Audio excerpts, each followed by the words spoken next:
ان ربکم حیی کریم، تمہارا رب بہت ہی حیا والا ہے، وکریم اور بہت کرم والا ہے، یستحیی اس کو شرم آتی ہے، اس کو حیا آتی ہے، اذا رفع الرجل یدیہ کہ جب ایک بندہ اپنے ہاتھوں کو اس کی بارگاہ میں اٹھاتا ہے، ان یردہما صفرا کہ ان کو وہ خالی لٹا دے، یعنی اللہ تعالیٰ کو اس بات سے شرم آتی ہے کہ میرے بندے نے اپنے ہاتھ میرے سامنے اٹھائے ہیں، امید کے ساتھ ہاتھ اٹھائے ہیں، تو میں ان کو خالی واپس لوٹا دوں۔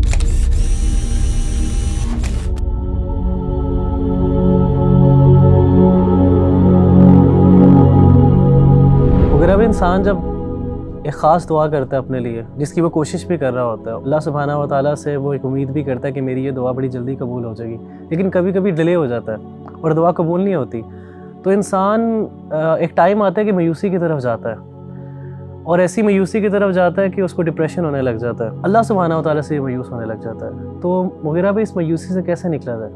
ٹی بھائی، ہمیں ہمارے دین نے دعا کے بہت سے آداب سکھائے ہیں، اور میں آپ کے اس سوال کے جواب میں 2 آداب کا ذکر کروں گا۔ پہلا ادب وہ یہ ہے کہ جب بھی انسان اللہ تعالیٰ سے دعا مانگے تو اس کے دل میں یہ یقین ہونا چاہیے کہ میرا رب مجھے اس دعا کا جواب دے گا۔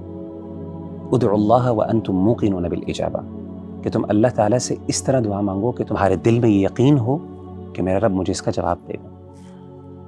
اور ایک بڑی خوبصورت حدیث مجھے بڑی انسپائر کرتی ہے، وہ یہ ہے کہ نبی صلی اللہ علیہ وآلہ وسلم نے فرمایا، ان ربکم حیی کریم، تمہارا رب بہت ہی حیا والا ہے، سبحان اللہ۔ وکریم اور بہت کرم والا ہے، یستحیی اس کو شرم آتی ہے، اس کو حیا آتی ہے، اذا رفع الرجل یدیہ کہ جب ایک بندہ اپنے ہاتھوں کو اس کی بارگاہ میں اٹھاتا ہے، ان یردہما صفرا کہ ان کو وہ خالی لٹا دے۔ دوسرا ادب ربی بھائی جو میں سمجھتا ہوں کہ ہم عام طور پہ بھول جاتے ہیں، وہ یہ ہے کہ دعا مانگتے ہوئے جہاں پہ ہمارا بھرپور یقین ہونا چاہیے کہ ہمارا رب جواب دے گا، وہاں پر ہمیں اللہ تعالیٰ سے حسن ظن بھی ہونا چاہیے۔ یعنی دعا کو بغیر حسن ظن کے مانگنا، یہ دعا جو ہے رائے گاں ہو جاتی ہے۔ یہ حسن ظن کا مطلب کیا ہے؟ یعنی اللہ کے بارے میں حسن ظن رکھنا، اس کا مطلب کیا؟ میں آپ کو سیدنا زکریا علیہ السلام کی مثال قرآن مجید سے دیتا ہوں۔ سورہ مریم کے اندر اللہ تعالیٰ نے حضرت زکریا علیہ السلام کی دعا مانگنے کی ایک پوری منظر کشی کی ہے، بڑے خوبصورت الفاظ ہیں۔ اللہ تعالیٰ فرماتے ہیں، قال رب انی وہن العظم منی واشتعل الرأس شیبا۔ حضرت زکریا کہتے ہیں کہ اے میرے رب، میری ہڈیاں کمزور ہو گئیں، واشتعل الرأس شیبا اور میرے بال سفید ہو گئے۔ میں آسان الفاظ میں پیرافریز کر کے بیان کر رہا ہوں۔ ولم اکن بدعائک رب شقیا، لیکن اس کے باوجود اے اللہ، کبھی بھی جب بھی میں نے تم سے دعا مانگی، یعنی اے اللہ میں نے جب بھی تجھ سے دعا مانگی ہے، کبھی بھی میں تیری دعا سے مایوس نہیں ہوا، نامراد نہیں ہوا۔ اچھا، یہ دعا تو اللہ تعالیٰ سے مانگی بڑے خوبصورت انداز میں، یعنی عاجزی اور انکساری دیکھیں، لیکن اس کے ساتھ ساتھ یقین بھی ہے کہ اللہ کبھی آج تک میں مایوس نہیں ہوا، نامراد نہیں ہوا۔ اب میں ذرا آپ کو حسن ظن کی مثال دیتا ہوں۔ حسن ظن کا یہاں پہ مفہوم یہ ہے کہ سیدنا زکریا علیہ السلام نے اس بات کا اقرار کیا کہ اے اللہ، یہ میری ضرورت ہے، یہ میری طلب ہے، یہ میری چاہت ہے، لیکن مجھے اس بات کا بھی یقین ہے کہ تو میری اس ضرورت کو پورا کرنے کے لیے کسی خاص وسیلے کا محتاج نہیں ہے، یعنی میری یہ پریشانی تو بغیر اولاد دیے بھی پوری کر سکتا ہے۔ سبحان۔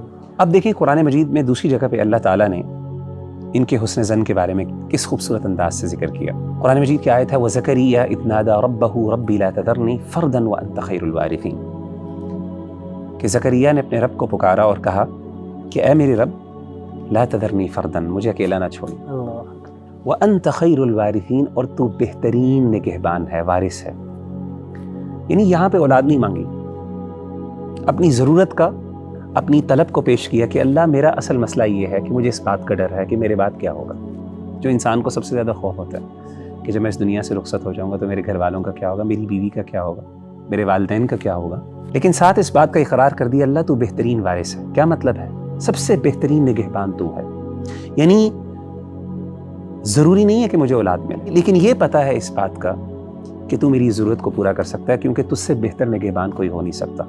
میری اولاد سے بھی بڑھ کر تو میرا نگہبان ہے، میرے گھر والوں کا نگہبان۔ تو ان آیات پر سبحان اللہ میں کبھی غور کرتا ہوں نا، تو مجھے اس بات کا احساس ہوتا ہے کہ آج کل ہمارے ہاں بہت بڑا مسئلہ یہ ہے، جب ہم اللہ سے دعا مانگتے ہیں تو بعض اوقات تو ہمیں یقین ہی نہیں ہوتا کہ ہمارا رب جواب دے گا، اور بالفرض اگر یقین ہو بھی جائے تو اس کے باوجود بعض اوقات ہم اللہ کے بارے میں حسن ظن نہیں رکھ پاتے.